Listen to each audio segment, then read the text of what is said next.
Bueno, ahora vamos a empezar el segundo bloque. Por favor, que suban al escenario los ponentes y los moderadores, que son el doctor Emilio Ríos. En este orden vamos a hablar de cuándo, qué papel tiene la cirugía cuando ya el cáncer no está localizado. Y esto ha sido una incorporación de este año porque, entre otras cosas, estos señores saben mucho de oncología, pero también saben mucho de operar y operan muy bien y les gusta mucho. Entonces queríamos ver en esos escenarios menos habituales qué papel tiene la cirugía, si podemos operar o no. Emilio Ríos es el investigador principal de nuestro hospital del estudio Proteus, que veréis publicado en no mucho tiempo.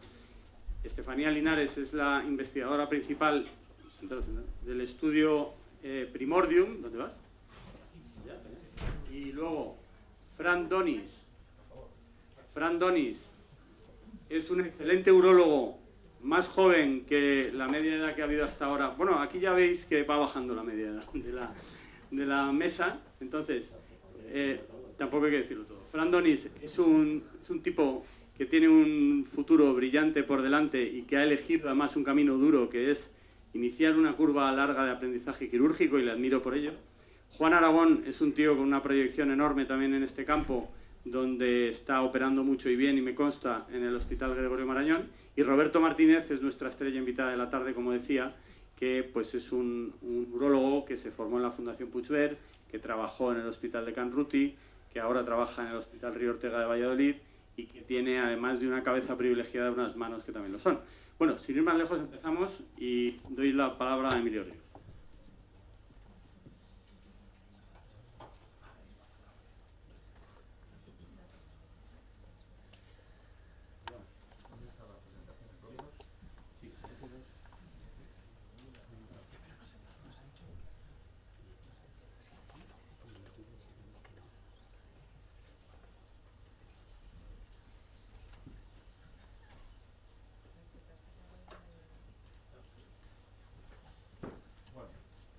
Muchas gracias por la invitación, es para mí un placer, a pesar de que no cobramos nada, ¿qué vamos a hacer? Qué pena. No, es una broma. Por supuesto que es una broma, es un placer estar aquí, la verdad es que estar rodeado de amigos es un gusto, y ver la sala tan llena para mí también. No sé si mejor con micrófono, ¿se me oye bien? Regular. ¿Alguno de los micros? Vale, a ver. ¿Sí? Bien, mejor, ¿verdad? Bueno, pues nada, ya no tengo vídeos porque es imposible tener vídeos de esto, ¿no? Me encargó hablar del papel actual de la neoadjuvancia en la cirugía del cáncer de próstata de alto riesgo. A mí me gustaría que los que estáis aquí, fundamentalmente los residentes, levantéis la mano los que pensáis que la neoadjuvancia en la cirugía del cáncer de próstata de alto riesgo tiene algún papel.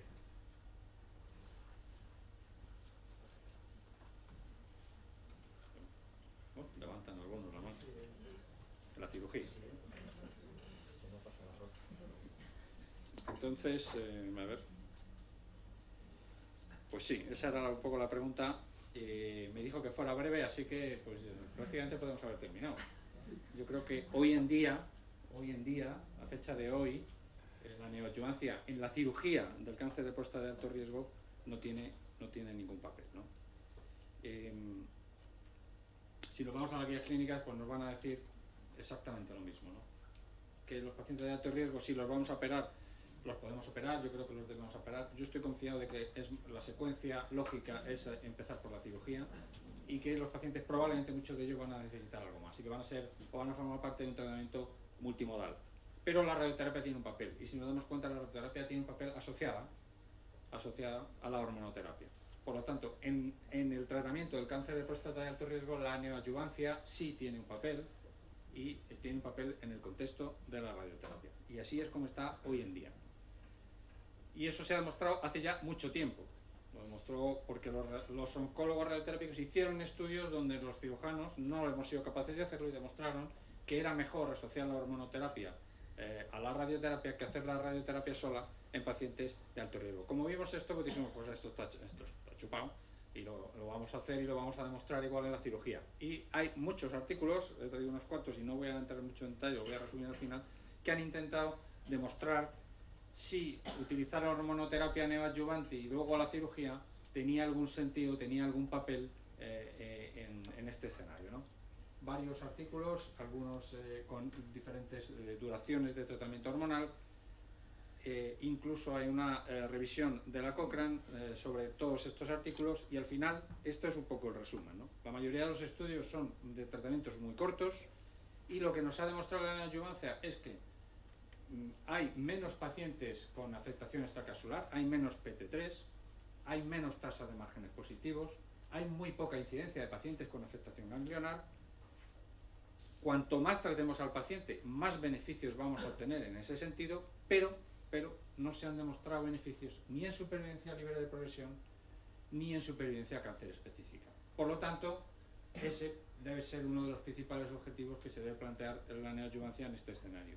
Así que la conclusión es fácil: no se recomienda la neoadyuvancia en la cirugía del cáncer de próstata de alto riesgo.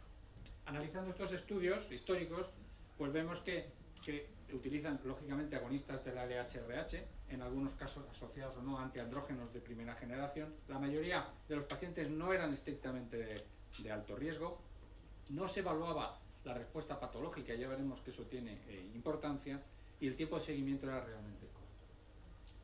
Desde la aparición de nuevos tratamientos se han desarrollado unos nuevos ensayos clínicos, muchos de ellos en marcha, que siguen utilizando los análogos de la LHRH, pero también empiezan a utilizar antiandrógenos de segunda generación, fundamentalmente enzalutamida y apalutamida, y también abiraterona.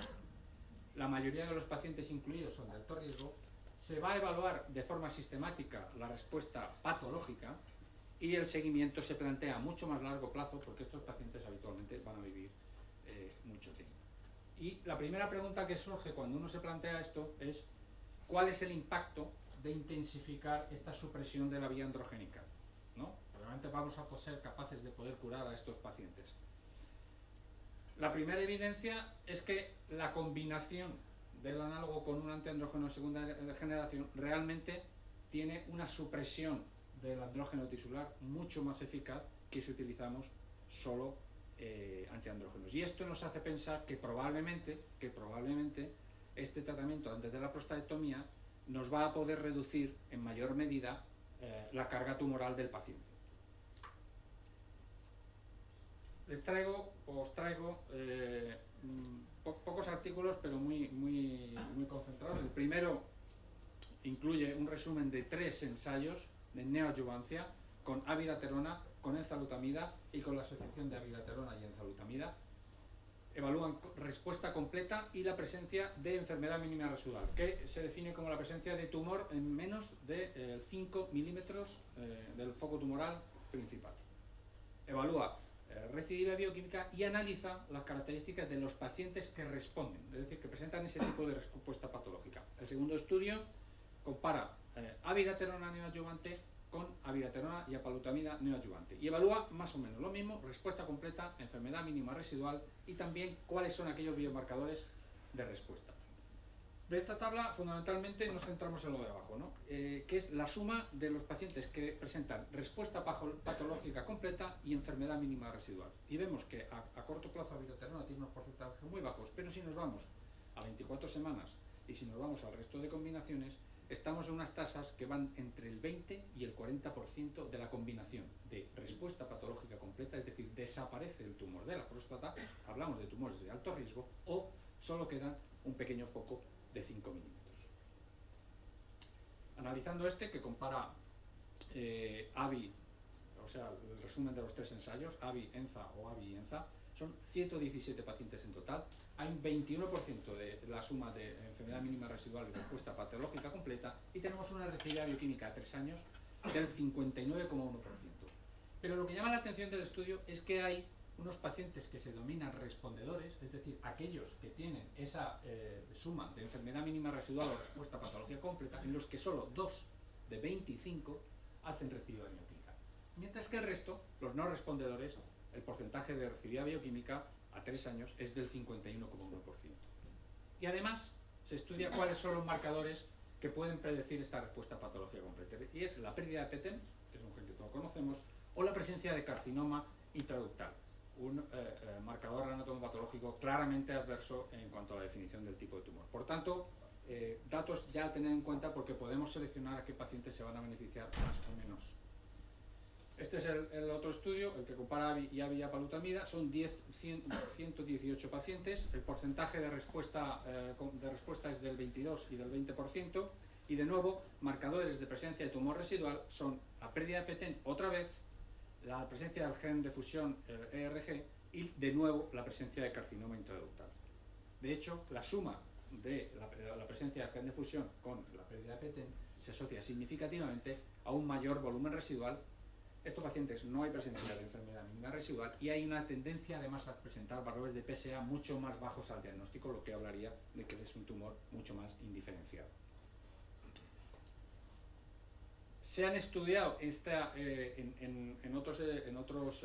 otros ámbitos, en un artículo que publicó Tewari, ¿qué es lo que puede definir a estos pacientes que son tan respondedores frente a aquellos que no son respondedores? Y resulta que los que son excepcionalmente respondedores tienen una mayor representación o expresividad del receptor androgénico y tienen una mutación de un gen supresor, que es el SPOP, o la pérdida del ligando de ese gen. Mientras que los no respondedores, de nuevo, la presencia de la mutación en P53, la pérdida de PTEN y la expresión de TGF-beta, ¿no? Son marcadores que marcarían la no respuesta. Y la quimioterapia. La quimioterapia también se ha utilizado la quimioterapia neoadyuvante y desde luego este es el único estudio que he encontrado publicado. Son 6 ciclos de docetaxel asociados al análogo, más cirugía frente a cirugía sola y desde luego no ha habido ninguna evidencia de que haya beneficio en utilizar quimioterapia de forma neoadyuvante. ¿Qué es lo que nos espera?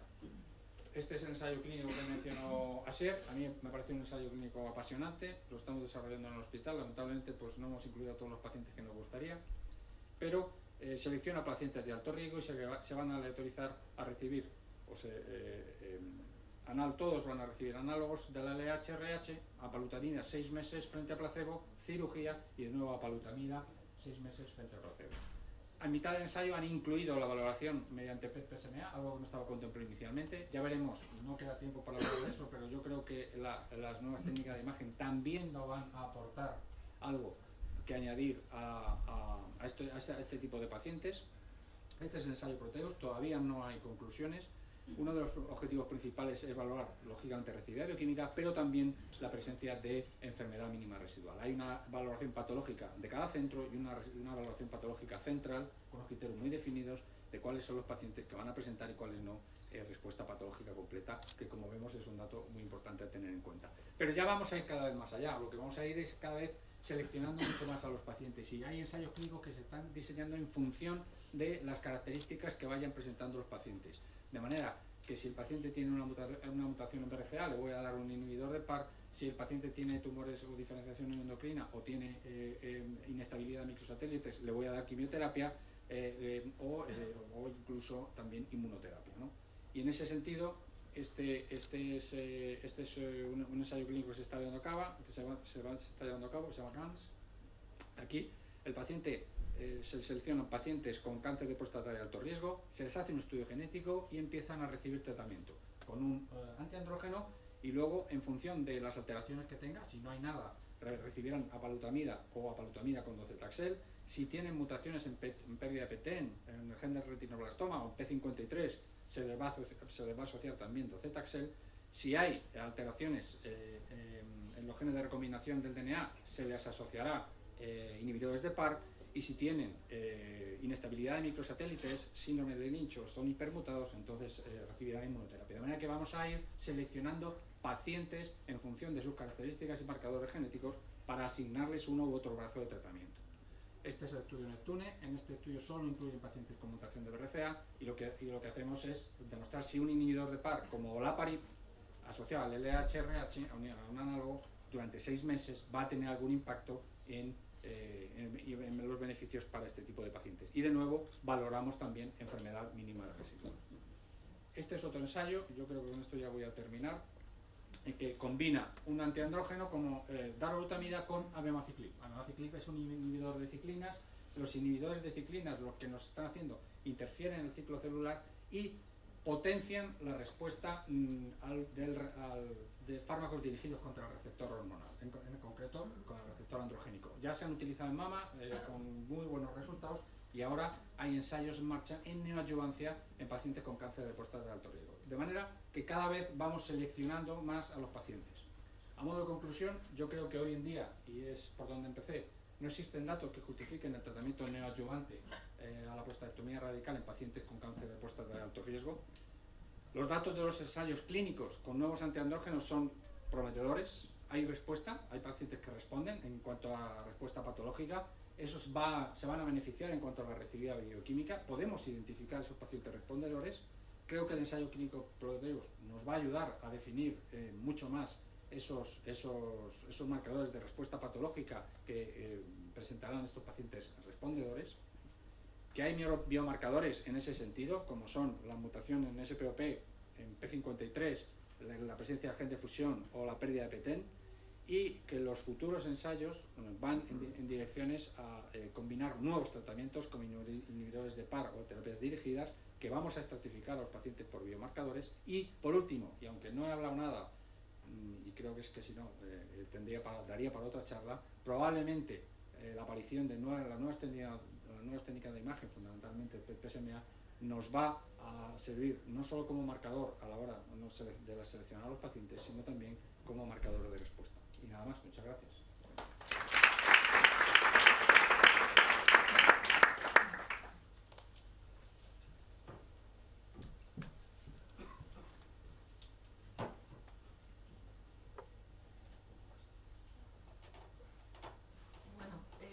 ¿Me oís al final?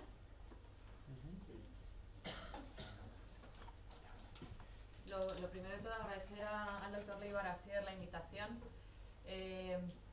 Creo que es difícil venir a hablar de enfermedad oligometastásica en un ambiente quirúrgico y a ver si consigo despertaros en la mitad de la jornada con las luces apagadas a estas horas, después de escuchar tanto PTEN y tanto POP, pues cuesta mantener la atención, sobre todo cuando estábamos viendo vídeos quirúrgicos, que creo que es lo que a todos nos gusta. La pregunta que vamos a responder en los próximos 20 minutos es si hay espacio para la cirugía en la enfermedad oligometastásica. Entonces, existen realmente muchas respuestas que ya están contestadas y que hay poco escenario para el debate. Sin embargo, sabemos que en el cáncer de próstata, que lo podemos dividir en distintas fases, existen dudas de cómo manejar el cáncer de próstata localmente avanzado, pero sobre todo donde realmente existe la discusión es si se puede abordar quirúrgicamente el paciente con cáncer de próstata oligometastásico. Con lo cual vamos a empezar con la definición. ¿Qué es la enfermedad oligometastásica? Es algo poco y es algo insuficiente. Fue descrito en 1995 y esa descripción fue corregida en el año 2006, que resume que es una lesión primaria activa pero controlable y que en el cáncer de próstata la define un rango de entre 1 y 5 metástasis. Pero tenemos un problema, y es que no existe consenso para la definición de la enfermedad oligometastásica en cáncer de próstata por número de metástasis y por pruebas de imagen que van a seleccionar a estos pacientes. Con lo cual, primera pregunta, ¿son 5 en taquigama?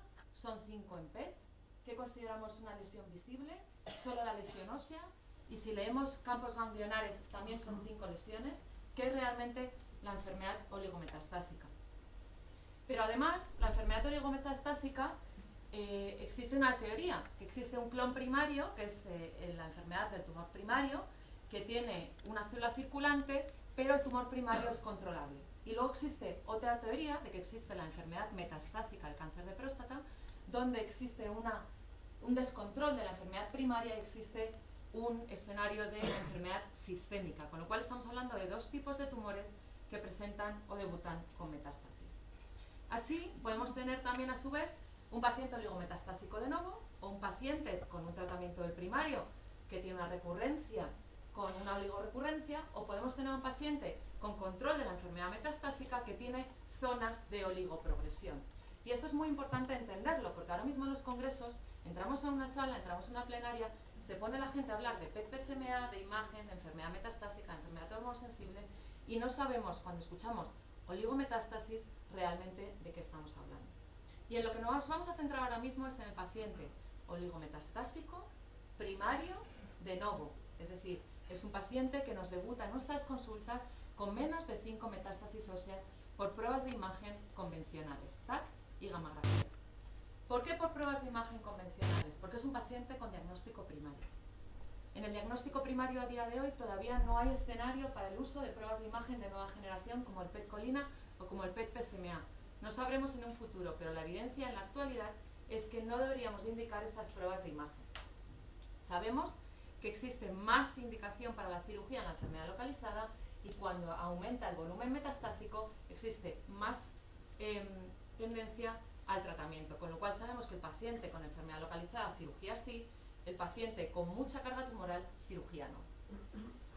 ¿Cuál es la base biológica por la que podemos hablar de citorreducción? El tratamiento de cualquier tumor primario es un estándar en un montón de tumores, en el cáncer colorectal, en el cáncer de ovario, incluso en el cáncer renal. Pero también, independientemente de si tiene un beneficio de supervivencia, sabemos que la cirugía citorreductora disminuye las complicaciones locales. Además, existe la teoría de que si dejamos al tumor primario en su sitio, puede ser un nicho para siembras en distintas partes del cuerpo. Y además, ese tumor primario va a mutar con el tratamiento, con lo cual esa inestabilidad genética puede hacer que se modifique el tipo de enfermedad que estamos tratando. Existe evidencia en otros tumores que realmente en el cáncer renal existía evidencia con el interferón y posteriormente con el tratamiento con sunitinib que la citorreducción en pacientes de alto riesgo y riesgo intermedio se beneficiaban en supervivencia global. En el cáncer de ovario y en el cáncer colorectal también. Pero vamos a centrarnos en qué evidencia existe en el cáncer de próstata metastásico. En el cáncer de próstata tenemos otra opción de tratamiento que es la radioterapia. Y en la radioterapia es un campo donde siempre existe más evidencia científica de calidad, que no significa que ellos tengan mejores resultados. Significa que los estudios que han hecho y han diseñado les permiten poder concluir más firmemente sus resultados. En el ensayo clínico Horrat, el objetivo primario fue evaluar la supervivencia global de los pacientes que se trataban con radioterapia y estratificaron a los pacientes en función del número de metástasis. Se vio que existía una tendencia en aquellos pacientes con menos de 5 metástasis a tener un aumento de supervivencia libre de progresión, que no fue el objetivo primario. Con lo cual, ensayo clínico con resultado negativo.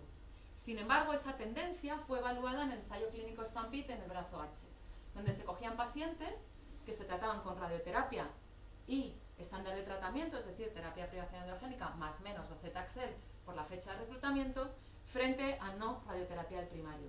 Y se vieron que en la cohorte total existía aumento de supervivencia libre de progresión, pero no existía aumento de supervivencia global. ¿Qué hicieron los investigadores?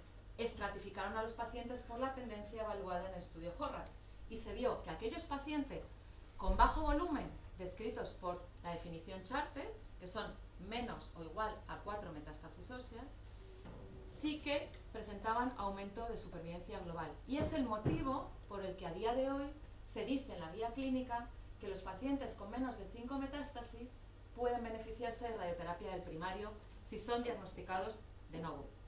Además, existen por metodología metaanálisis que juntan los resultados de estos dos ensayos clínicos más el estudio PIS-1 pendiente de presentar los resultados del brazo de radioterapia, donde han visto que haciendo una agrupación de los resultados, el tratamiento de la radioterapia del primario tiene una diferencia de más del 7% en supervivencia global a 3 años en aquellos pacientes con menos de 5 metástasis óseas. Con lo cual, si llegamos hasta aquí y se pregunta en la sala, ¿hay que radiar a estos pacientes? Con esta evidencia, probablemente ninguno de nosotros dudaría en que se pueden beneficiar de supervivencia global si tratamos el tumor primario. La historia natural del cáncer de próstata sabemos que tiene distintas curvas, sabemos que tiene una tendencia a la elevación del PSA, que es directamente proporcional al volumen de metástasis en muchos casos, que luego probablemente si se empieza un tratamiento con deprivación androgénica desarrollará una resistencia a la castración, pero sabemos que existe un porcentaje de pacientes que podemos decir que están en fase de metástasis ocultas. Con lo cual, esos pacientes, a día de hoy, son los pacientes que podemos llamar oligometastásicos. ¿Y qué estamos haciendo con el cambio de las pruebas de imagen? Nosotros mismos estamos moviendo la evolución del cáncer de próstata, seleccionando con mayor incidencia al paciente oligometastásico al aumentar la sensibilidad de las pruebas, la experiencia de los radiólogos y la introducción de la medicina nuclear en el diagnóstico del cáncer de próstata. Y el objetivo de la charla obviamente no es hablar de PET-PSMA, pero tenemos que decir algo. Existen estudios donde se habla de la sensibilidad, la especificidad y obviamente el aumento del diagnóstico, sobre todo a expensas de enfermedad ganglionar, en la enfermedad primaria del cáncer de próstata a favor del PET-PSMA. Pero lo que sí que está demostrado es que a pesar de que el PET-PSMA diagnostica antes ese tipo de tumores, todavía no está demostrado que aumenta la supervivencia global. Y eso es una cosa que tenemos que tener en cuenta. ¿Nos compensa ver antes esta enfermedad? Y si la vemos, ¿nos compensa modificar cómo trataríamos a estos pacientes si en TAC y en gamma eran M0s? Y esa es la pregunta que tenemos que hacernos cuando nos planteamos hablar de la enfermedad oligometastásica. Existen muchísimos ensayos clínicos ahora mismo, sobre todo basados en imagen, donde en función de si tenemos una prueba de imagen convencional M0 y una prueba de imagen de nueva generación M positivo, si les vamos a dar tratamiento sistémico o tratamiento quirúrgico. Y así igual, si tenemos pacientes con sospecha de imagen en M0, que en prueba de imagen de nueva generación se confirma que siguen siendo M0. Estos resultados están todavía abiertos para reclutamiento. Y centrándonos en si existe un papel para la cirugía en la enfermedad oligometastásica, lo que no nos tenemos que equivocar es por qué queremos operar a estos pacientes. Nos tenemos que preguntar, ¿es una cirugía factible? ¿El tipo de abordaje tiene que ser el abierto? ¿La extensión de la linfadenectomía ha de ser aumentada? ¿Mejora la sintomatología local solo el tratamiento del primario? ¿Mejora la supervivencia? Y luego los resultados funcionales, ¿realmente estos pacientes van a mantener esa calidad de vida? ¿Y qué haríamos con esas metástasis si son menores o iguales a 5, si se van a beneficiar del tratamiento dirigido de la metástasis? En cuanto a si la cirugía es factible, lo que está demostrado es que la enfermedad oligometastásica no tiene por qué ser irresecable. Con lo cual, lo que nos tenemos que plantear con pruebas de imagen, tipo resonancia o tipo ecografía, es valorar si es resecable o si no es resecable. Si estamos hablando de pelis congeladas o si estamos hablando de un tacto rectal normal, posiblemente un T2, en la resonancia no hay enfermedad extracapsular o si la hay, sabemos dónde, hay un plano de separación con el recto y se nos puede permitir resecarlo. Existen estudios donde se veían con una cohorte de más de 100 pacientes que con unas complicaciones del 20% en los primeros 90 días, los pacientes, si os fijáis, eran tan solo T4 en el 11% de los pacientes. Es decir, la evidencia disponible que hay a día de hoy con cirugía en enfermedad oligometastásica selecciona ya de por sí a los pacientes. Están sacando a los pacientes con tumores irresecables en la inclusión de estos estudios. En cuanto al abordaje, el abordaje no debería de modificarse si estamos hablando de enfermedad resecable. Si la enfermedad es resecable, nuestro abordaje más frecuente, y eso es cirujano dependiente. Hay que diferenciar lo que es oligometastásico de lo que es enfermedad localmente avanzada, que probablemente sea más compleja desde el punto de vista quirúrgico. En cuanto a la extensión de la linfadenectomía, no hay evidencia consensuada. Lo único que se tiene que hacer es que si estamos operando un tumor localmente avanzado, hay que hacer una linfadenectomía extendida. Este paciente quirúrgicamente se tiene que considerar localmente avanzado, con lo cual misma extensión de la linfadenectomía. En cuanto a si mejora la sintomatología local, no cabe duda. Aquellos pacientes que entraron en un tratamiento, en un estudio donde se realizaba cirugía robótica citorreductora, radioterapia externa o no tratamiento de primario, se vio que los pacientes que desarrollaban complicaciones locales cuando entraban en fase de resistencia a la castración, el 54% de los pacientes que no se les había tratado la próstata tenían complicaciones. De los pacientes que recibían radioterapia, el 46% tenían complicaciones. Sin embargo, de aquellos pacientes que no tenían la próstata en su sitio cuando entraban en fase de resistencia a la castración, tan solo el 20% de ellos presentaban complicaciones locales. Con lo cual, probablemente, un paciente que va a ser un largo superviviente, ya que cada vez estamos poniendo más fármacos en primeras líneas y estamos aumentando la supervivencia de estos pacientes, tenemos que tener en cuenta que la sintomatología local va a ser una complicación en el manejo de estos pacientes en la consulta. En cuanto a si mejora supervivencia, todavía no tenemos resultados. Estudios prospectivos, existen solo 2 con resultados a menos de 2 años. Con lo cual, con cohortes de entre 23 y 245 pacientes, con medianas de seguimiento por debajo de los 40 meses, solo un estudio prospectivo control. No se puede hablar de supervivencia. a pesar de que los metaanálisis quieran juntar todos estos datos, no son datos todavía que puedan concluir ese aumento de supervivencia. En cuanto a resultados funcionales, existen estudios donde cogen pacientes con oligometástasis que se han tratado con cirugía frente a pacientes con enfermedad localmente avanzada. Y lo que se ve es que no existen diferencias en resultados funcionales, pero hay que aclarar que cuando uno sale de estos estudios existe sesgo de selección, porque son pacientes que cuando hablamos de si son tumores resecables o no resecables, si son T4 o no, existen sesgos de selección en los mismos. Y ya para terminar, ¿existe beneficio del tratamiento dirigido a la metástasis complementaria? No es el objeto de la sesión, simplemente que os suenen que existen más de 5 estudios, la mayoría de ellos son fase 2, que reclutan pacientes por encima de 1000, si juntamos todos los estudios en un metaanálisis publicado recientemente, que la descripción de oligometástasis varía desde 1 a 7 lesiones, principalmente enfermedad ganglionar, y que los únicos resultados publicados en estos estudios son a 3 años y que el beneficio es a expensas del control local. Así que, antes no se operaban a estos pacientes, seguimos teniendo dudas y no sabemos cuál es el futuro.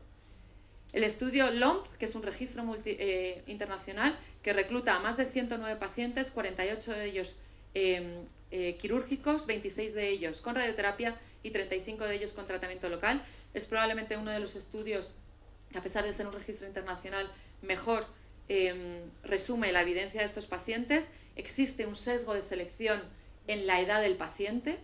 Los pacientes más jóvenes tendemos a ser más radicales e intensificamos más las terapias.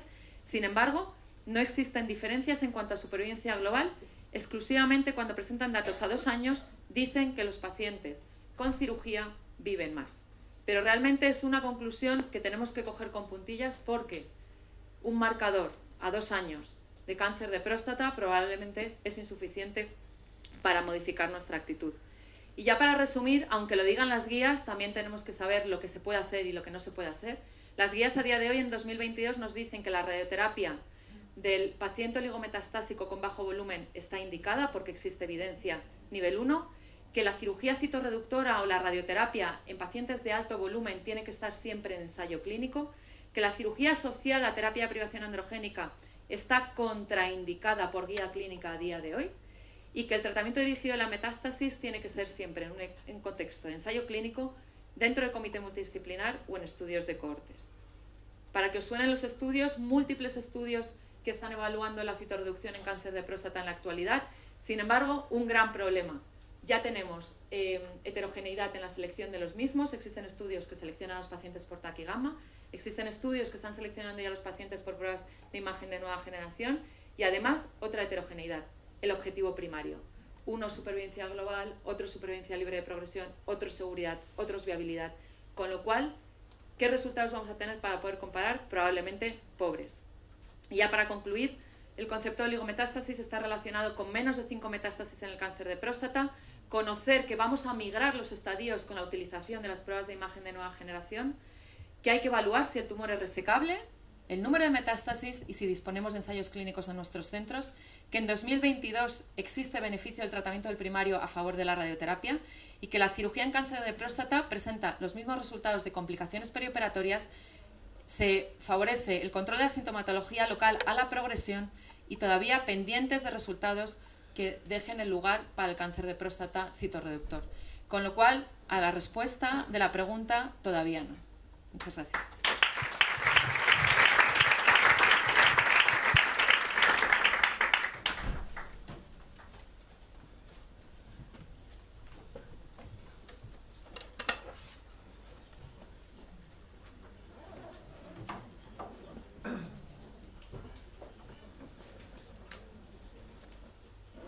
Buenas tardes. ¿Se oye al fondo? Ahora, se oye al fondo, ¿verdad? Buenas tardes, soy Juan Aragón Chamizo, trabajo en el Marañón. En primer lugar, quiero agradecer a SIER la organización del curso y también la invitación, por supuesto. Para mí es un honor estar aquí hablando esta tarde. A mí me ha tocado hablar del manejo quirúrgico de la recidiva de cáncer de próstata tras un tratamiento radical y me ha parecido una buena idea separarlo en 2 escenarios distintos. Por un lado, en primer lugar, hablaremos de la prostatectomía radical de rescate tras una radioterapia radical y posteriormente de la linfadenectomía de rescate. Empezando con el primer bloque, empezamos con esta revisión sistemática donde se revisaron más de 1.300 artículos, seleccionando finalmente solamente 23 que cumplían estos criterios de inclusión. Tenía que tratarse de cánceres de próstata que fueran radiorrecurrentes, que no hubiera afectación metastásica, que analizaran factores predictores oncológicos, así como funcionales e histopatológicos, y que se detuvieran también a analizar la vía de abordaje. Se analizaron más de 2.300 pacientes con una mediana de edad de 65 años. Al observar los distintos estudios vemos que la definición es distinta en función de los estudios, pero eso sí, todos ellos tenían una biopsia previa a la prostatectomía de rescate. La mediana de tiempo hasta la cirugía fue de 51 meses y como vía de abordaje me ha resultado curioso que solamente un 1% de los pacientes fue sometido a una prostatectomía laparoscópica. Creo que si lo hiciéramos, por ejemplo, en los hospitales de Madrid, serían datos bastante distintos. Un 80% se hizo una cirugía abierta y el 19% restante por cirugía robótica. También resulta curioso ver cuando se paran a comparar pacientes operados antes o después de 2010. Lógicamente, antes de 2010 todas las cirugías eran por vía abierta, no se hacía laparoscopia ni robótica. Y también, como dato curioso, después de 2010 el tiempo desde la radioterapia hasta la prostatectomía de rescate es mayor, 68 meses frente a 40, probablemente debido al cambio de criterio en cuanto a recidiva tras radioterapia que tuvo lugar en torno al año 2007-2008. Con respecto a los datos de supervivencia libre, vemos que la libre de recurrencia tiene una horquilla muy grande. La supervivencia a cáncer específica tanto a 5 como a 10 años son cifras relativamente buenas, 88-98%, 72-83%, y eso sí, no se estudiaron posibles diferencias entre distintas técnicas de radioterapia, dosis de radioterapia, ni tampoco posibles efectos de un bloqueo hormonal. En el análisis por subgrupos vemos que antes de 2010 salían menos pacientes N positivos y también salían pacientes con estadios más bajos. Esto probablemente sea debido también al cambio de criterio en cuanto a la definición de recidiva tras radioterapia. Y en análisis por subgrupos, al comparar vía abierta frente a vía laparoscópica o robótica, la única diferencia fue que con la vía laparoscópica o robótica se obtenían más pacientes, más anatomías N positivas. Con respecto a los aspectos funcionales, las definiciones de la función eréctil fueron muy ambiguas en todos estos estudios, por lo tanto no sirve para sacar conclusiones en claro. Y con respecto a la continencia urinaria pasa un poco lo mismo, definiciones distintas en función de cada trabajo. La más usada es continencia igual a 0,1 pañales al día, y la mejor cifra de continencia, lo cual llama un poco la atención, fue el 90% en la serie de Rainwater. Eso sí, no especifican su definición. Los factores pronósticos más importantes fueron el PSA preoperatorio, el Gleason y el estadio, como era de esperar. Y ahora que ya hemos contestado una primera pregunta diciendo que la prostatectomía sería una buena opción, nos pasamos a plantear una segunda pregunta. Ya que podemos hacer esta prostatectomía de rescate tras la radioterapia, ¿cómo es mejor hacerla? Y para eso os presento este trabajo que compara la vía robótica frente a la vía abierta.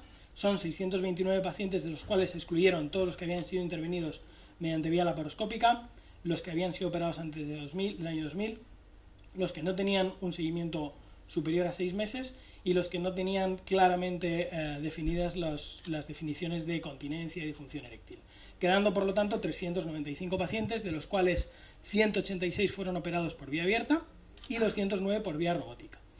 En la tabla de la derecha se ve la comparación entre grupos, son grupos bastante homogéneos. Las únicas diferencias fueron que los pacientes intervenidos por vía abierta tenían mayor tiempo de seguimiento, como es lógico, y que también se operaron más resistentes a la castración por vía abierta.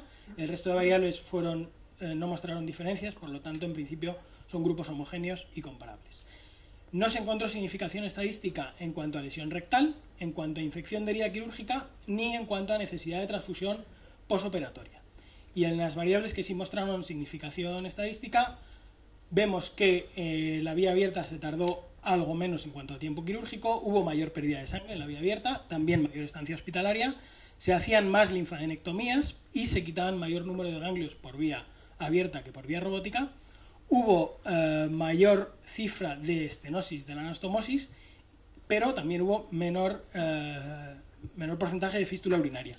Como dato curioso, y también un poco como pequeña crítica, si nos fijamos simplemente en el abstract de este trabajo, que es el que he puesto a la derecha, se centran en remarcar las ventajas del robot, hablan de menos pérdida de sangre, menos estancia hospitalaria y menos estenosis de la anastomosis, pero, por ejemplo, no hablan de que hay más fístulas urinarias, lo cual sí que reconocen cuando uno va al artículo y lee el texto en bruto, pero bueno, como detalle curioso. Eso sí, en los aspectos funcionales, la continencia a los 6 y 12 meses era mejor en pacientes tratados con cirugía robótica y ocurría lo mismo con respecto a la función eréctil. Hubo mejor respuesta tanto a prostaglandinas como a dispositivos de vacío a los 12 meses en pacientes que habían sido sometidos a cirugía robótica. En el multivariable, la robótica se comportó como un predictor de menor pérdida de continencia al compararlo con la cirugía abierta. Por lo tanto, como conclusión de este estudio que acabamos de comentar, podríamos, en caso de que tengamos la elección, elegir, y siempre que cirujano dependiente, como ha dicho Estefanía, la vía robótica frente a la abierta. Eso sí, no hay que esperarse que los resultados por vía robótica sean los mismos que los que se tienen cuando se trata una prostatectomía radical de novo y no se trata de una recidiva, como muestra este trabajo de mi amigo Gabriel Ogaya, donde tiene unos resultados funcionales y oncológicos aceptables. Más de la mitad de los pacientes están continentes al año y hay buenas cifras de potencia, pero remarcan las conclusiones que, a pesar de que la potencia y la continencia es recuperable, siempre tendremos que ser conscientes de que las cifras serán peores que al tratarse de una prostatectomía radical no de rescate. Por lo tanto, para cerrar este primer bloque, la prostatectomía de rescate es una opción que tenemos que tener en cuenta para pacientes con recidiva local tras tratamiento con radioterapia radical, y en caso de que no la podamos hacer o no la queramos hacer, nos podemos preguntar si existen otras opciones, y nuestros compañeros de radioterapia han publicado esta revisión sistemática el año pasado de 150 trabajos donde hablan en términos de aspectos funcionales sobre todo, mejores cifras tanto en toxicidad gastrointestinal como en toxicidad genitourinaria, en reirradiaciones con SBRT, en braquiterapias de alta tasa y en braquiterapia de baja dosis, al compararlo frente a prostatectomía radical. Se centran, eso sí, en términos, como he dicho, de toxicidad, no se meten en tema oncológico, pero bueno, que sepamos que es una opción que también es planteable. Seguimos con la segunda parte de la charla, manejo quirúrgico tras tratamiento radical de la cáncer de próstata, y hablamos ahora de la linfadenectomía de rescate, que da un poquito más de juego desde mi punto de vista. Empezamos también con esta revisión sistemática donde se estudiaron 27 trabajos de una primera identificación de más de 300, utilizando estos criterios de inclusión. Tenía que tratarse de pacientes que presentaran recidiva ganglionar diagnosticada mediante PET-TAC o PET-resonancia, que tuvieran un antecedente de prostatectomía con o sin linfadenectomía en el momento de la prostatectomía radical, excluyendo los M1B y los M1C, como es lógico, pero ojo, los M1A, es decir, ganglios retroperitoneales, podían entrar en estos trabajos, además de los ganglios pélvicos, ganglios retroperitoneales también aceptados. Esta primera tabla muestra la mitad de los estudios revisados, y es simplemente para fijarnos en la columna del seguimiento, que es la que más miga tiene.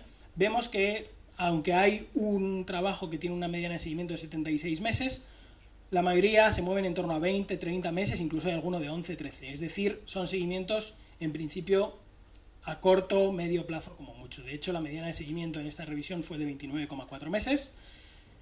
Con respecto a las complicaciones, buenas cifras, menos de 10% de Clavien 3. La respuesta bioquímica completa, es decir, un PSA de 0,2 al mes de la cirugía, se obtuvo hasta el 80% de los casos. Y en términos de supervivencia, la supervivencia libre de progresión bioquímica a los 2 y 5 años, 23,64% y 6,31%, regular. Y la global a los 5 años no está mal, es del 84%, pero en las limitaciones del trabajo los propios autores se encargan de enfatizar este problema de ausencia de seguimiento a largo plazo. En ese sentido, me ha gustado este trabajo donde, aunque es de un solo centro, sí que se centran en, como dice en el título, hacer un seguimiento de un mínimo de 5 años. Ellos se dan cuenta que el problema está en el seguimiento de estos pacientes y se plantean hacer un seguimiento a más largo plazo. Con respecto a las variables preoperatorias, la mediana de edad fue de 66 años. De los 59 pacientes estudiados, 41 tenían un solo ganglio afecto en el PET-TAC y 18,2. De los 59 pacientes, 36 tenían recidiva solamente pélvica, 10 pacientes recidiva solamente retroperitoneal y 13 tenían recidiva en ambas localizaciones.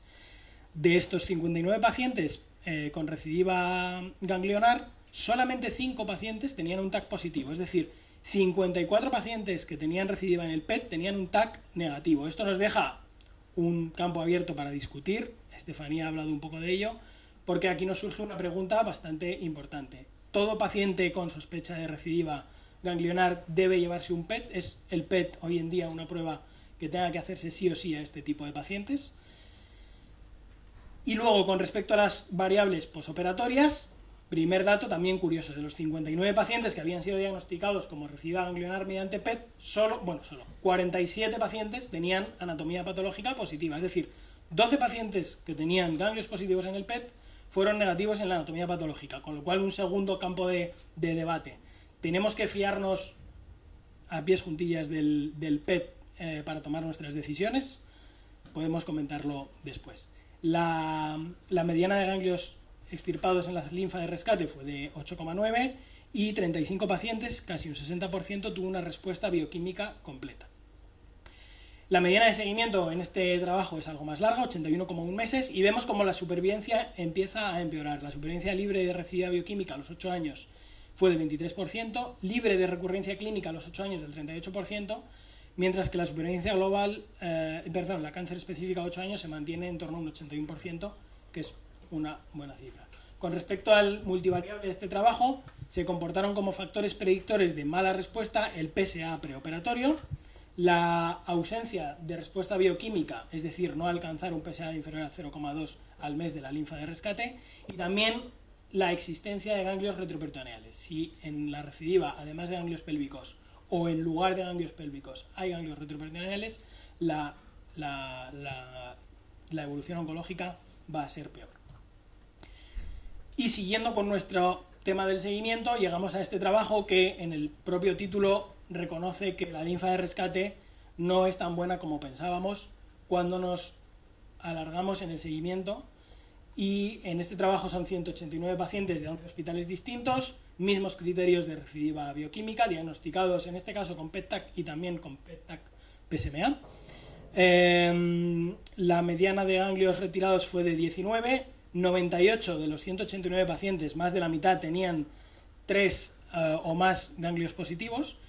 37% de los pacientes tuvieron respuesta de PSA, que es la misma definición que hemos dicho antes, pero cuando vemos las tablas de Kaplan-Meier ya a 10 y 12 años, vemos como las cifras empiezan a empeorar. De los 189 pacientes, 163 presentaron recidiva bioquímica, con una mediana de tiempo para recidiva bioquímica de 22 meses, teniendo como resultado que la probabilidad de estar libre de recidiva bioquímica a los 10 años era solamente del 11%. Con respecto a la recurrencia clínica, 110 casos la presentaron, con una mediana de tiempo de 63 meses, y la probabilidad de estar libre de recurrencia clínica a los 10 años es del 31% y a los 12 años del 29%. La supervivencia global a 8 años es del 70% y a 10 años es del 64%, hubo 48 muertes en este seguimiento, de las cuales 45 fueron por cáncer de próstata, lo que hace que la supervivencia cáncer específica a los 8 años fuera del 72% y a los 10 años del 66%, es decir, un tercio de los pacientes habían fallecido por cáncer de próstata después de la linfa de rescate. Se comportaron como factores predictores de mal pronóstico, una vez más, la respuesta al PSA y en este caso también el uso o no del bloqueo hormonal. De hecho, una de las conclusiones de este trabajo es que en caso de que nos planteemos hacer una linfa de rescate, tiene que ir sí o sí con tratamiento de privación androgénica.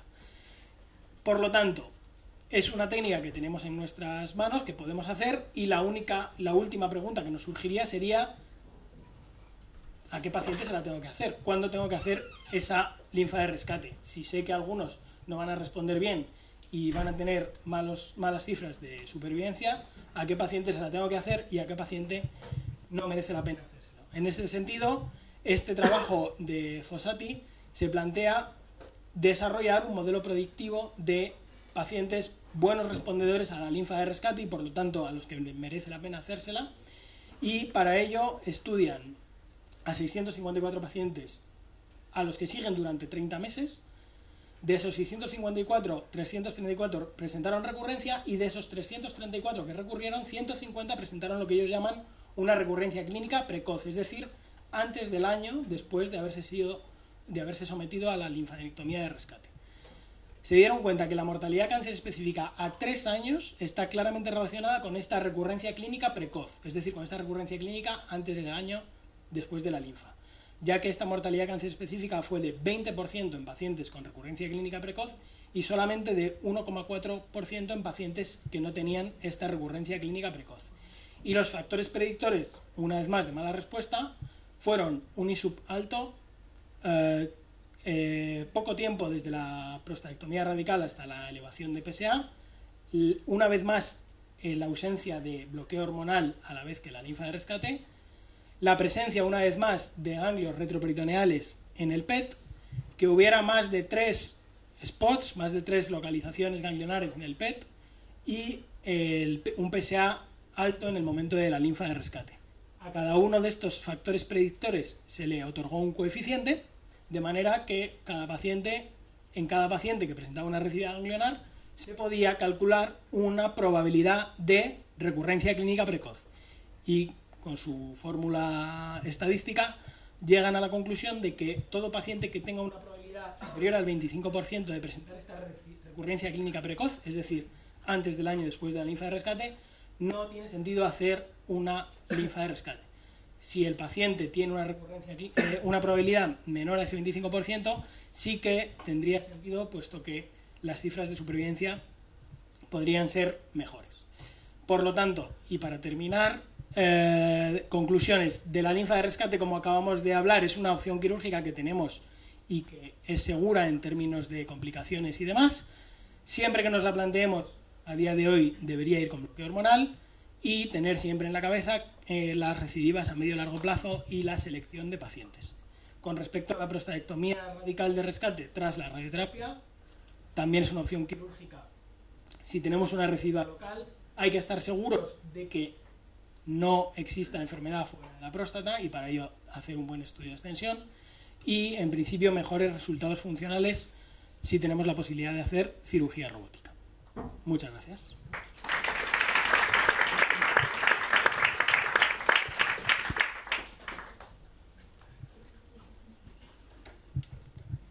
¿Tenéis alguna pregunta? Muchas, ¿no? Yo no me he enterado de... ¿Subís? ¿Se oye bien? Hace calor, lo sé. Hemos dicho que bajen la temperatura por activa y por pasiva. Espero que lo hagan. A ver, ahora os dejo con Fran Donis, que les va a ir, y con Roberto, que les va a ir preguntando dudas sobre un caso clínico que van a comentar. Bueno, lo primero de todo, ¿tenéis alguna duda vosotros? ¿Algún comentario que hacer?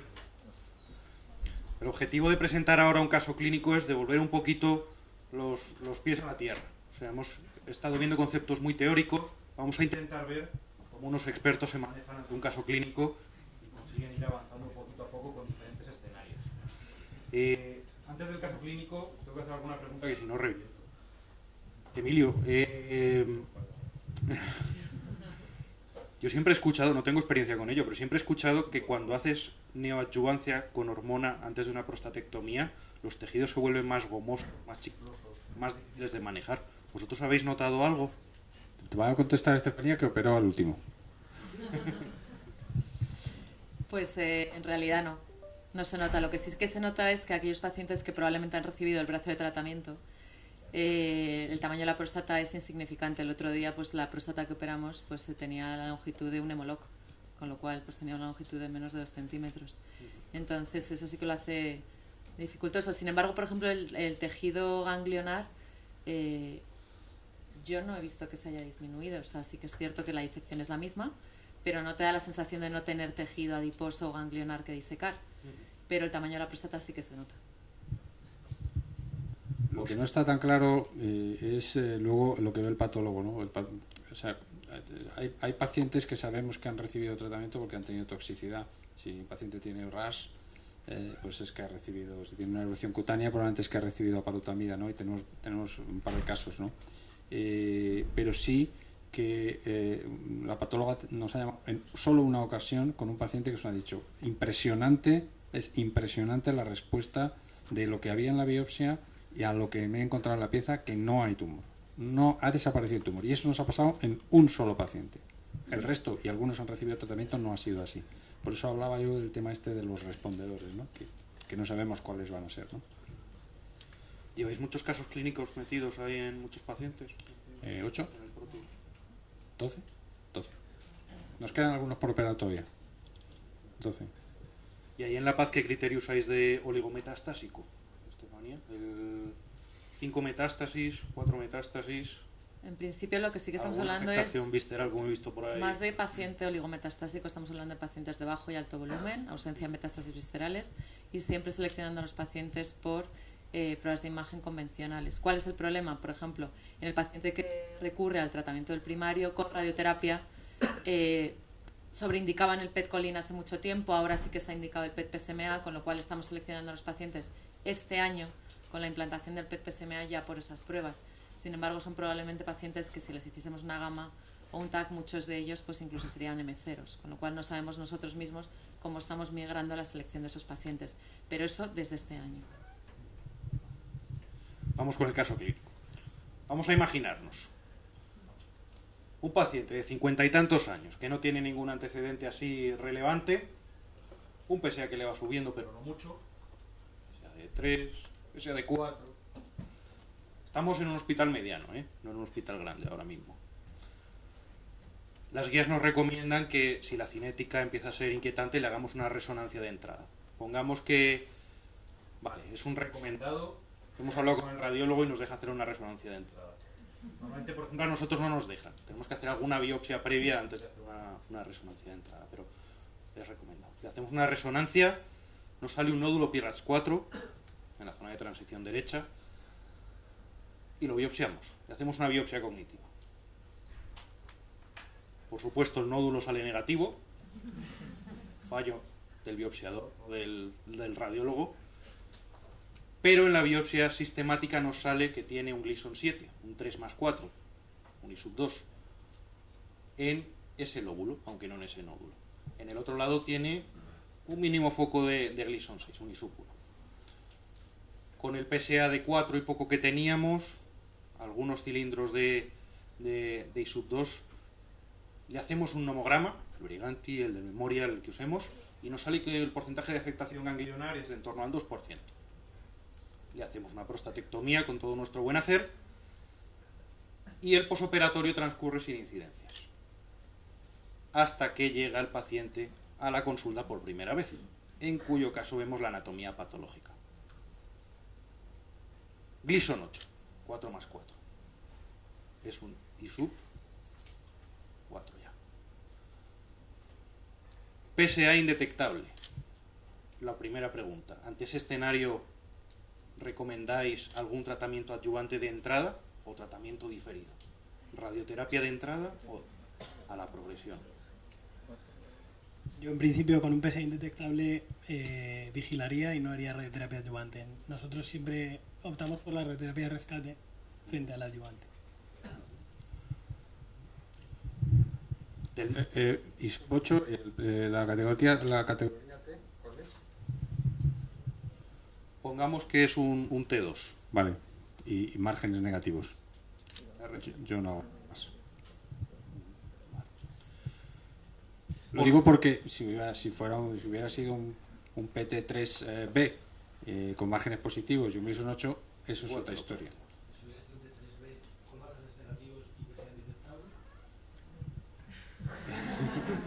Sí. Vamos a ver, la única, y esto está en guía clínica, siempre, si el PSA es indetectable, siempre puedes esperar.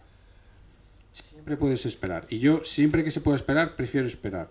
Si tienes un PT3B con márgenes positivos, bueno, negativos, perdón, márgenes negativos, y es un Gleason 8, tiene unas altísimas posibilidades de hacer una recidiva bioquímica. Puedes vigilarlo estrechamente y no hay diferencia. Pero son esos casos excepcionales en los que te puedes plantear que tenga sentido la radioterapia adyuvante. Otra cosa es que personalmente, y bueno, aquí hay gente que opera también, puede opinar. Yo creo que cuanto más tarde de la radioterapia, desde el punto de vista funcional y de la recuperación funcional del paciente, si la va a necesitar, para mí es mucho mejor. No sé qué opináis. En el caso un poquito más límite. Si el PSA es de 0,15, Amigos, si hay persistencia de PSA, eso es otra historia. Entonces ahí tienes enfermedad. Ahí tienes enfermedad. Entonces, claro, con esos valores tan bajos de PSA, ni siquiera tendríamos la opción, porque nosotros ahora en recidiva bioquímica o en persistencia de PSA por encima de 0,20 estamos haciendo PET-PSMA. 0,15 es poco, ¿no? Si no ha tenido previamente estudio de extensión hay que hacérselo. Si tienes PET-colina, PET-colina. Si no te autorizan PSMA, o si lo tuvieras, yo incluso se lo haría. Y si no, TAC y gamma, da igual, se lo tienes que hacer. Y si es negativo, entonces yo sí me plantearía radioterapia. Si no le has hecho linfadenectomía y tiene persistencia de PSA, probablemente habría que valorar la posibilidad de hacer lecho y ganglios. No tenemos PET-PSMA. Ya me lo imaginaba. Tenemos PET, pero el PET puede tardar 4 meses en llegarnos. Y estamos con un PSA indetectable o un PSA de 0,15. El indetectable, vamos a decir. Vale. Solo le hemos hecho, como teníamos un 3+4, tenemos el TAC nada más. No le hemos hecho ni gamma ni ninguna otra cosa. Realmente en un paciente con PSA indetectable la imagen nos da igual tenerla o no tenerla porque no está indicada. Sin embargo, si el paciente no tiene ninguno de 2 de 3 criterios de mal pronóstico, que es enfermedad extracapsular, es decir, al menos un PT3, un margen quirúrgico positivo o un Gleason mayor o igual a 9, si tiene 2 de esos 3 criterios, se tiene que indicar una radioterapia precoz, que no significa adyuvante. Es decir, que si el paciente tiene un PSA indetectable, supera continencia y podemos retrasar esa radioterapia asociada, es decir, radioterapia precoz, a los 6 meses donde ya ha recuperado toda la continencia, entonces a ese paciente sí que se le podríamos mandar a radioterapia, pero ninguno de esos 3 criterios los tiene este paciente. No le hacemos nada. Y seguimos. Y el paciente se mantiene sin progresión bioquímica durante por lo menos un par de años. Pero a los 2 años ya empieza otra vez el PSA a jugar. Y empieza a subir un poquito. Sube a un ritmo no muy alto, pero va subiendo. Va subiendo. Ponte 0,15, 0,24, revisión a los 3 meses. Le hacemos una revisión otra vez. A los 2 meses, 0,34.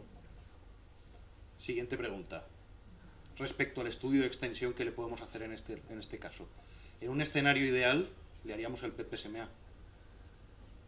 ¿Qué opináis? A día de hoy sí. Y en uno que no es tan ideal y que no lo tenemos, ¿nos contentamos con el PET o esperamos a que el PSA suba por encima de 1 para que sea sensible? Bueno, si nos permiten hacer el PET, mejor hacerlo cuanto antes. Lo mismo, no tenemos el PET hasta pasados 4 meses. ¿Nos conformamos con el TAC y la gamma o esperamos al PET? Si la radioterapia está indicada, la imagen no tiene que hacernos demorar el tratamiento.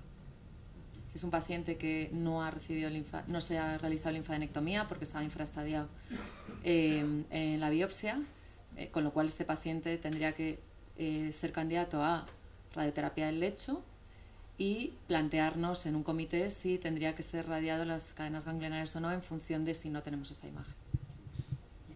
Por intentar mejorar un poco el diagnóstico, aunque sea dando para atrás en el tiempo, creo que has dicho que era un Brigante y un Memorial el nomograma, teniendo en cuenta que la resonancia ha venido para quedarse y la mayoría de los pacientes, sobre todo este que era recomendado, lleva resonancia, creo que ha salido un nomograma que tiene en cuenta la resonancia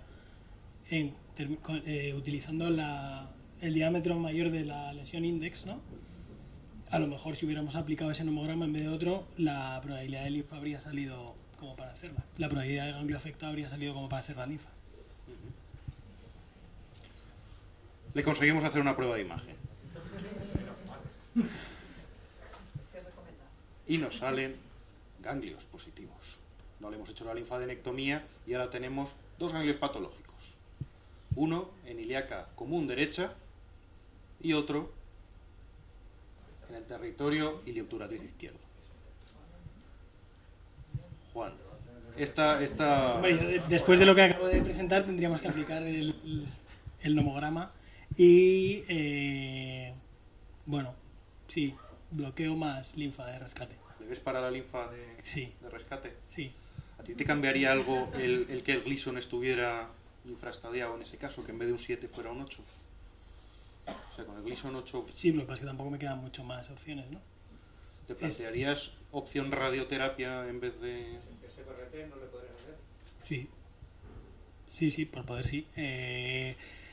No sé, vuestra experiencia en vuestros hospitales y en vuestros comités, nosotros no es raro el falso positivo del PET-TAC. No, este paciente probablemente lo tenga porque tiene un Gleason 8 y demás, pero el hecho de hacer una cirugía en vez de una radioterapia siempre tenemos esa pequeña ventaja de tener anatomía. Para los ganglios sobre todo, pero también para alguna metástasis ósea, costilla y demás, que nosotros alguna sorpresa hemos tenido. Bueno, es una opción la radioterapia, la SBRT, pero tiene ganglios pélvicos solo, no tiene afectación retro, tiene 2. En principio no tiene criterios de muy mal pronóstico como para no planteársela. Doctor Leibar. ¿Y hasta dónde? La linfadenectomía, y si los dos ganglios están del mismo lado. Extendida hasta la... Sí, y si fuera del mismo lado, creo que le haría bilateral porque puede fallar el PET. ¿Hay algún criterio que te haga elegir la cirugía sobre la radioterapia de rescate? Que somos urólogos, ¿no? No, el hecho de tener anatomía y bueno, no. O sea, la radioterapia es igual de válida en principio. El seguimiento después es... no, nada, porque le añadiría bloqueo hormonal también, con lo cual luego el manejo del PSA es complicado, en cualquiera de los dos escenarios. A día de hoy no hay ningún criterio para optar entre una y otra opción, entre radioterapia de rescate. Yo creo que los pacientes de peor pronóstico no les deberíamos hacer linfadenectomía de rescate. Un Gleason 8 ya te ensombrece un poco el resultado de la linfadenectomía. O sea, le vas a someter al paciente a una intervención quirúrgica y es probable, es muy probable, o sea, el tener un Gleason 8... hay que tener en cuenta el valor de PSA, hay que tener en cuenta la anatomía patológica y hay que tener en cuenta el Gleason. Bueno, no sé, el porcentaje del nomograma de Fossati no sé qué saldría, ¿no? Pero tiene mucho peso el PSA preoperatorio, tiene mucho peso el Gleason, es decir, por encima de 7 pesa bastante. Y luego el tiempo, es el tiempo desde que se ha hecho la cirugía hasta que hemos detectado la recidiva. Entonces hay que tener cuidado, ¿no? Porque bueno, es una cirugía. Pero bueno, las cirugías no están exentas de complicaciones. Y la radioterapia también. Los retratamientos, que tú has hablado de radioterapia, luego por aquí, porque a los radioterapeutas les encanta retratarse a sí mismo, en todos los aspectos, en foto y en tratamientos. Y luego los que sufrimos las complicaciones somos nosotros. Agujeros imposibles de cerrar. Comunicaciones de líquidos y de material sólido y líquido. Sí, nos reímos, pero todos los hemos sufrido. Y luego es que eso, la solución es muy difícil. Y ya ahí el oncólogo radioterápico ya ha desaparecido, ya no está. Aquí hago la cuña para preguntar. ¿Vosotros tenéis serie de pacientes de linfadenectomías de rescate ahí en el Gregorio? Sí, nosotros sí que la tenemos. De hecho, se presentó en el EMUC del año 16, creo recordar. Y bueno, pues parecido a lo que más o menos he explicado. Los primeros años buenos resultados, nosotros además no poníamos bloqueo. Y con el paso del tiempo nos hemos dado cuenta que creo que todos menos uno han recidivado. ¿Cuánto tiempo? Nosotros no poníamos. No, pero ¿cuánto tiempo lo pondrías? O sea, sabiendo lo que sabes ahora. Bueno, pues un poco me remitiría a los criterios de alto riesgo y si tiene más de uno, a lo mejor hay que pensar que aunque en el PET solo capte a nivel ganglionar pélvico, puede tratarse de una enfermedad metastásica y a lo mejor hay que dejarlo un largo tiempo. No, a lo mejor es para... ¿2 años, un par de años? 2 años, o más. O sea, no, depende del escenario que te estés planteando. Si crees que es una recidiva local, regional, lo puedes quitar a los 2 años. Si crees que tiene muchos criterios de alto riesgo como para pensar que puede ser una enfermedad diseminada, no pasa nada por dejarlo crónico, creo. No, claro, no, a ese a lo mejor no lo operaría. Yo he dicho que operaría a este. Solo tenía el Gleason 8 de criterio de mal pronóstico. Tenía un PSA bajo, tenía... No, vamos a ver. Si la idea es que es verdad que se puede hacer el tratamiento hormonal adyuvante está bien. Lo único que hay que definir claramente es cuánto tiempo es el que vas a tener ese tratamiento. De hecho, cuando tú haces radioterapia sobre ganglios en una recidiva, en función de los criterios, te dice si tiene un criterio mal pronóstico son 6 meses, si no tiene ninguno es solo radioterapia y si tiene más de uno son 2 años. Eso está muy bien establecido, pero en cirugía no lo tenemos tan claro. no lo tenemos tan claro. Por eso ha sido la pregunta, no porque no es para pillar. Pero es verdad, no lo tenemos tan claro, realmente, no sabemos si hay que asociarlo o no. La cuestión es que indefinidamente, pues entonces para eso, si lo voy a hacer indefinidamente, lo que estoy condenando al paciente es a los efectos secundarios de un tratamiento hormonal durante muchos años. Entonces, bueno, entonces yo creo que hay que establecer claramente cuál es el periodo. Entonces, bueno, se puede utilizar estos factores de riesgo, decir, bueno, pues le hago un tratamiento corto de 6 meses, si tiene uno factor de riesgo, si tiene más de uno, le hago 2 años. Y luego lo suspendo y veo qué pasa. Yo opino así, vamos. Está abierto, que aquí hay muchos expertos en primera fila, o sea que es opinar, ¿eh? ¿Tú, Emilio, crees que si a este paciente le hubiéramos hecho neoadjuvancia en su origen, aunque no era un alto riesgo, hubiéramos demorado un poquito la recidiva? Lo que sabemos hasta ahora. Si le hubiéramos hecho una neoadjuvancia clásica, no. Si lo hubiéramos utilizado fármacos nuevos, no lo sé. Habría que ver si es un respondedor o no. Y el patólogo no lo hubiera dicho. Y los respondedores sí se hubieran beneficiado. Si es un respondedor, sí se hubiera beneficiado. Porque sí hay evidencia de que eso es así. Porque todos esos marcadores que has comentado son tisulares de la biopsia. Son marcadores tisulares en tejido, sí. Le hemos operado. Linfa de rescate. Y nos ha funcionado. Un momento, Fran. ¿Cuántos de la sala creen que la linfadenectomía en la prostatectomía radical tiene papel pronóstico?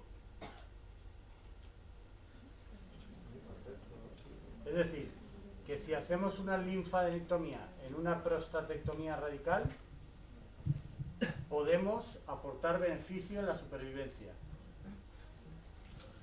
Nadie, ¿no? Nadie. ¿Alguien de aquí?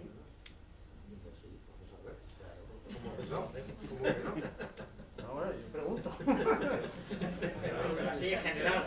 Una cosa es poder y otra cosa es que esté demostrado. En ciertos pacientes donde efectivamente se demuestra el riesgo o la probabilidad de afectación linfática, el hecho de quitarle o hacerle linfadenectomía tiene dos objetivos. Uno, intentar mejorar tu supervivencia o tu supervivencia libre de enfermedad, de recidiva, perdón, o bien, si es negativo, plantear si no hacer absolutamente nada más, independientemente, es decir, estadiar mejor al paciente de lo que lo tiene solo con pruebas de imagen. Luego, si está indicado, tiene dos objetivos: conocer con más exquisitez su estadio y, si es factible, intentar mejorar, alargar supervivencia o periodo libre de recidiva. Es que además, Asier, si la linfadenectomía es negativa, pues es negativa. Bien, si la linfadenectomía es positiva, en función del número de ganglios, y una vez más, del Gleason y del estadio patológico, ahí está muy definido cuál es el mejor tratamiento posible. En algunos solo será hormona, en otros será radioterapia con hormona, en otros solo radioterapia y en algunos observación. Yo creo que sí lo tiene. Yo he hecho una pregunta. Yo creo que sí lo tiene. Lo que no me parece muy congruente con eso es no creer que tenga valor pronóstico y operar a alguien con una recidiva ganglionar. No, pero eso es otra película. Bueno, depende de cómo la mires. Es decir, no operas a alguien o no haces una linfadenectomía demasiado allá porque no crees en la linfadenectomía. Pero luego, sin embargo, recidiva en los ganglios, ¿y para qué le haces la linfadenectomía de rescate? No, mi criterio sería, en todo caso, si tengo una afectación, no le he hecho linfadenectomía, porque como en este caso se ha planteado, mi diagnóstico anatomopatológico previo estaba en un nivel de estadiaje mucho más bajo que lo que el patólogo me ha confirmado, y los nomogramas no me obligaban, no me orientaban a hacerlo. Y finalmente esa anatomía patológica es más alta y en el curso evolutivo tengo y detecto una afectación ganglionar.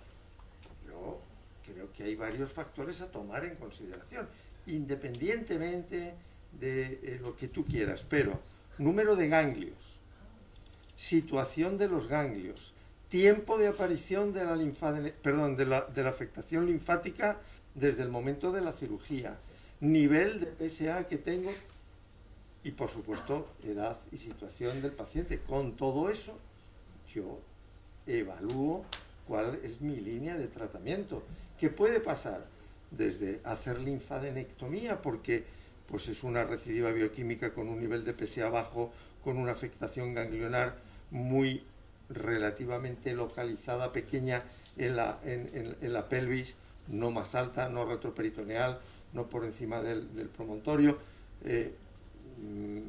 Ese sería, en condiciones normales, el caso ideal donde me inclinaría a eso, pero puede ser una afectación un poco mayor, o puedo, en ese mismo caso, valorar si es radioterapia, o bien, como han comentado ellos, añadiendo o no, bloqueo. Es decir, los escenarios con los que jugamos son muy distintos y no tienen una sola decisión posible. Es decir, no solo tiene valor pronóstico por el hecho de seleccionar pacientes, sino que según los resultados de algunos estudios, como por ejemplo los de Berna, de Abdollah, del grupo de Studer, con menos de 2 ganglios, podría tener valor pronóstico directo. Es decir, que cure una enfermedad loco-regional. Y va por ahí el tema. Ojo con la linfadenectomía, no perdamos el entusiasmo.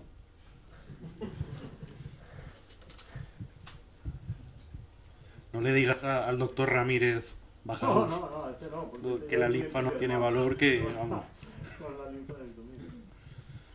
Bueno, pues le hemos hecho la linfa de rescate y le hemos puesto hormona. 2-3 años más o menos de hormona le hemos puesto.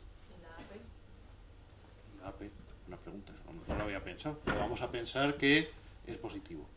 Uno de ellos es positivo para metástasis. Inflamatorio. Gracias la aportación de Valladolid, muy bien.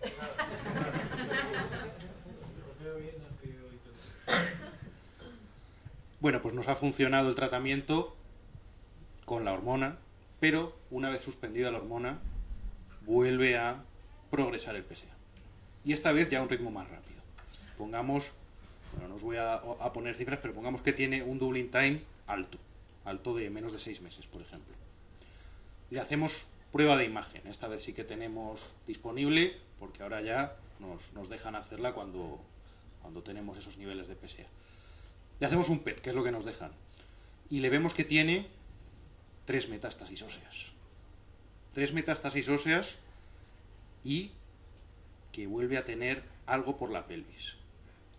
No necesariamente un ganglio, puede ser una recidiva en el lecho, pero que capta en la zona del lecho. ¿Vale? Estefanía, ¿tú crees que en este caso tendría valor el tratamiento de las metástasis de manera aislada, junto con tratamiento sistémico, pero quiero decir, el tratamiento localizado de esas metástasis? Gleason 8, ahora mismo doubling time menos de 6 meses. Hombre, en este paciente es un paciente que es diagnosticado por PET, no sabemos si colina o PSMA. Colina, que tiene 3 metástasis óseas, con lo cual es bajo volumen, que si lo hubiésemos hecho TAC y gamma probablemente a lo mejor no diagnosticamos esas imágenes, entonces podría ser un paciente que podría ser M0 en pruebas de imagen convencional. Con lo cual este paciente nos podemos plantear tratamiento dirigido a la metástasis asociada a terapia de privación androgénica. Como concepto, como evidencia, a día de hoy, un paciente metastásico tiene que tratarse con terapia de privación androgénica y justificar su monoterapia. Y en este paciente que no tiene ningún criterio para justificar su monoterapia tendría que ir asociada a un inhibidor del receptor androgénico. Asociar o no radioterapia en este paciente si capta el lecho, ¿qué nos planteamos? Hacerle una radioterapia del lecho que no nos hemos planteado cuando le hemos operado de la linfa de rescate, que una opción de tratamiento hubiese sido CBRT de las adenopatías y radioterapia del lecho. Y ahora mismo que el paciente ya es metastásico vamos a radiarle el lecho. Yo creo que la radioterapia del lecho no tiene sentido porque no tiene evidencia. Y tratamiento dirigido a metástasis obviamente en ensayo clínico, porque ahora mismo, a día de hoy, en este paciente recidivado sería un rescate porque justificamos en un comité que es un paciente muy joven, si no, no. Voy a ahondar un poco más en eso. Deberíamos siempre, y yo creo que es así, y porque sí que hay evidencia de eso, siempre que nos planteemos hacer un tratamiento dirigido a metástasis, debemos hacer la mejor prueba de imagen disponible. Uno de los ensayos que ha comentado Estefanía, que es el Oriole, es un ensayo clínico que se hizo con TAC y gamma de tratamiento dirigido a metástasis. A todos los pacientes se les hacía PET-PSMA, pero el radioterapeuta no sabía los resultados del PET-PSMA. Los pacientes que se trataron que coincidían las lesiones de TAC y gamma con el PET-PSMA fueron mucho mejor que aquellos que los que el PET-PSMA encontró más lesiones que no fueron tratadas porque lógicamente no se veían. Por lo tanto, si vamos a hacer un tratamiento dirigido a unas lesiones y vamos a tratar la mitad porque no tenemos la mejor prueba de imagen, mejor no hacerlo, porque no estamos beneficiando al paciente. Pues hay que estar seguros de que lo que estamos tratando es lo único que hay. Y la otra es añadir un tratamiento sistémico. Yo creo que un paciente, porque muchos de estos ensayos de terapia dirigida a metástasis se han hecho para demorar el inicio del tratamiento sistémico de pacientes que tenían una enfermedad sistémica, aunque fuera oligometastásica, ¿no? En esta fase que estamos ahora mismo, oligometastásico, hormonosensible, ¿qué tratamientos sistémicos plantearíais? Ya sé que estamos entrando un poco fuera del objetivo de la charla, que era más tema quirúrgico, pero en principio bajo volumen, como ha dicho Estefanía, sería para ENZA o apalutamida por el titán o abiratrona, sí. Además de bloqueo. Y a esos pacientes, ¿cómo les haríamos el seguimiento? ¿En qué nos centraríamos a la hora de hacer analíticas, a la hora de hacer pruebas de imagen? ¿Cómo hacéis vosotros el seguimiento naturalmente en estos pacientes? ¿Y en qué os centráis? Por un lado, ¿en qué os centráis a la hora de ver el perfil de seguridad del fármaco? Y por otro lado, a la hora de un seguimiento oncológico, ¿cómo le hacéis el seguimiento? Cuando instauras un tratamiento de intensificación, es decir, asocias a un análogo un nuevo antiandrógeno, en este caso es un bajo volumen, le pondríamos o bien apalutamida o bien enzalutamida. Primero es elegir el fármaco. ¿Qué le pones, uno u otro? Pues ¿de qué depende? Hombre, en igualdad de condiciones del más barato. Y si van en los dos lo mismo, está claro, si van en los dos lo mismo, pues tienes que mirar también al paciente y el perfil de toxicidad del fármaco. Paciente mayor con deterioro cognitivo, yo preferiría ponerle enzalutamida, o un paciente porque desde mi punto de vista repercute bastante más en el deterioro cognitivo que apalutamida, desde mi punto de vista y de lo que dicen los ensayos clínicos. La fatiga también es un factor a tener en cuenta, ¿no?, como efecto secundario. Entonces, bueno, yo creo que eso es un poco lo que hay que tener en cuenta. Si le pones apalutamida y hace un rash, ya sabes que le has fastidiado, porque la mayoría de los pacientes tienen que suspender el tratamiento. Muchos de ellos no, pero también. Entonces, valoras el paciente. Nosotros lo seguimos, la primera visita siempre es precoz al inicio del tratamiento para probar tolerancia del fármaco fundamentalmente y respuesta de PSA en función de lo que tenga, y a partir de ahí el seguimiento por imagen, pues entre 3 y 6 meses, depende de la respuesta de PSA, y siempre con la misma prueba de imagen con la que le has puesto el tratamiento, porque si le tratas con TAC y gamma y le sigues con PET, pues te puede llevar sorpresa porque a lo mejor tiene más lesiones, o viceversa. Si le has diagnosticado con PET y le sigues con TAC y gamma, pues te puede pasar lo mismo. Entonces el seguimiento tiene que ser siempre con la misma prueba de imagen con la que has planteado el diagnóstico. O sea, el tratamiento, perdón. Roberto, ¿tienes alguna cosa que comentar? No quería... Una última pregunta que no tiene que ver quizá con este caso, pero sí que quería preguntaros. Un caso atípico. Un caso atípico de un paciente que en su origen tenía un cáncer de próstata de alto riesgo, Gleason 8, T2C,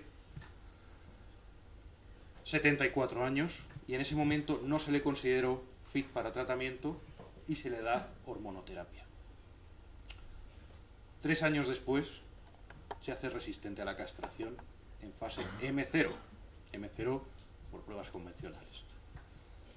A ese paciente que es M0, que no era fit, ahora tú le ves, porque en su origen le vio otro urólogo quizá, y tú le ves fit. Esos tenemos muchos. Eso no es tan atípico, ¿eh? Desgraciadamente vemos muchísimos casos todavía de estas características. CPRCM0 no tratado. Efectivamente, un CPRCM0 no tratado. no hay evidencia de tratamientos locales, creo, ¿no? No. Y os los plantearía. Pero tú ese, pues, no es que no lo estamos haciendo. No, pero. Hay un pero. Lo que diga la doctora.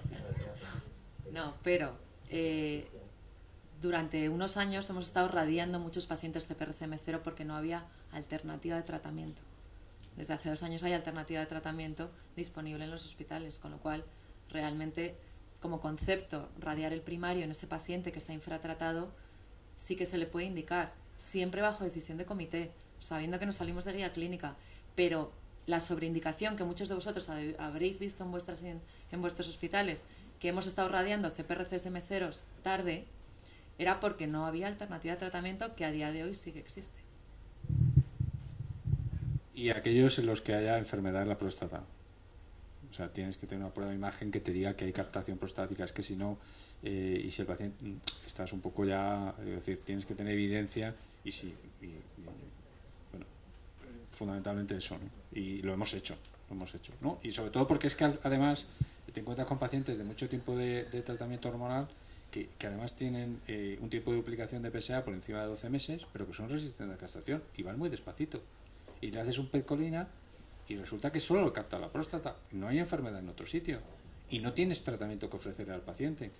Y el paciente tiene una próstata a lo mejor que no es muy grande, que no tiene mucha clínica miccional, pues te puedes plantear darle radioterapia. Y lo hemos hecho, lo presentamos en el comité, eso sí, porque yo creo que debe ser una decisión multidisciplinar y les hemos dado radioterapia sobre la próstata. ¿Alguna duda de la audiencia? Porque si no, vamos a dar por concluido este bloque y doy paso a Asier para que presente el siguiente.